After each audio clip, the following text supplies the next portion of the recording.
Rob, it's great that we may here on your wonderful booth. It is the first time that you're here in the role you have at the moment. You're now the president of Precor. 9 months ago you started it. How have these 9 months been? Well, it's been great. I've been at Precor for 20 years. This is my 20th FIBO actually, but my first as president. And the first 9 months have been great. I think the biggest difference from my previous job to the one that I have now is I really see the business on a global basis 360 degrees. That's the big difference, all the way from what products we will plan in 5 years' time, right through to the things we do today. So it's very, very interesting. So you took the whole ladder through Precor. You have been at Precor a lot of years already. How can this help you in this job to what you have now, being the first guy of the company? Well, before I was at Precor, I used to run health clubs, and then I came up through the sales organization and the marketing organization. So my whole career has been spent with customers. So I like to think that I could bring a deep understanding of what the customers need, and also in this rapidly changing business environment that our customers are in, how we can help them win in today's world. So is there something changing now in Precor with you at the top? Is there a new vision, a new direction, or is just business as usual, just doing a good job? Well, maybe we should ask the team that, but from my point of view, of course, trying to keep all the great things that we had at Precor.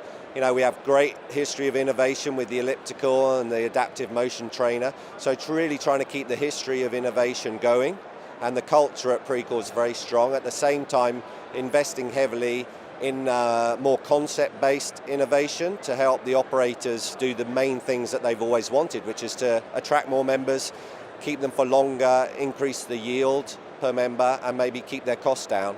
So we're working very heavily on concepts as well as the actual products to deliver that. And being part of AMA Sports, a $3 billion global company, that gives us extra power to do that too. So the link to Armor Sports, so the other companies Armor Sports has got, is going to be deeper in the future? Yeah, absolutely. Most of the Precor teams work in AMA Sports offices alongside our sister brands.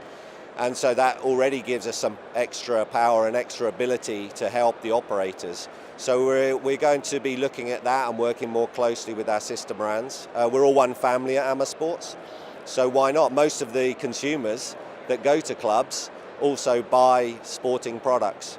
So that's an interesting thing, and we're talking to operators about how to use that for them. According to the fitness branch, global, do you think, you talked about the concepts you're developing which are important for the customers, for the club owners, the managers. Are there differences in the different regions, or is it all the same? You know, is the business of a gym in Germany the same business than it is in America or in Asia? I think that I spent my whole career doing international business in the fitness industry, and the thing that I notice more is not the difference between, for example, a German gym and a Chinese gym. It's the segment. So the segments are the things that are different. So the budget segment is very different to the mid-market, very different to the full service, very different to hospitality. So I see those as the biggest differences. And because we have a big global business, it allows us to have a deeper understanding of each one of those segments and really deliver for them exactly what they need to move their business forward. But in general, I would say in Europe, the customer has a more full service view, and they tend to buy packages of equipment from a small number of suppliers, and then they go for a bigger solution. Whereas in America, I've noticed people tend to buy from lots of equipment suppliers, and they break up their packages more, which sometimes actually gives the exerciser more of a challenge, because I think once the exerciser understands how to use a product, it makes it easier if it's from the same company.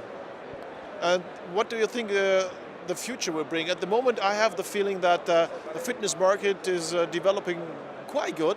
Maybe sometimes in some parts where we didn't expect it, but it's coming up, the medical theme. It's coming up, the old people theme, the best ages, or even the old man's home theme. The company fitness is coming up. So what do you expect of the fitness market?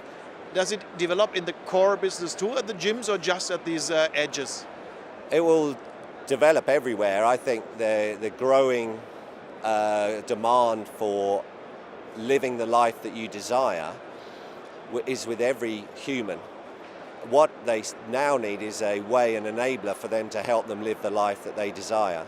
And so they're looking for a partner in their life, whether it's a medical partner or a hotel-based partner or a low-cost club, a full-service club, but they're looking for someone to engage with them and then to help them through their journey in life. And so that's our philosophy at Precor, is to help people live the lives they desire. And then, so if you look at it by segment, if it was something like a low-cost operator, the customer still wants to be engaged, and they will engage through maybe more digital technologies. And then a full-service club where you have more staff, they will engage more through staff who are enabled with digital technology. So in terms of growth, I see it really happening in most places, and even though low cost has grown very fast, and that's still a big topic on everyone's lips, I actually predict the bounce back of the middle market. You watch the next 3 to 5 years, the middle market will bounce back because it will really understand itself. This sounds quite interesting. We're excited about this development. I think this is important for everybody because to have these different point of views in the market, not only just one big chain or whatever, and the low cost view.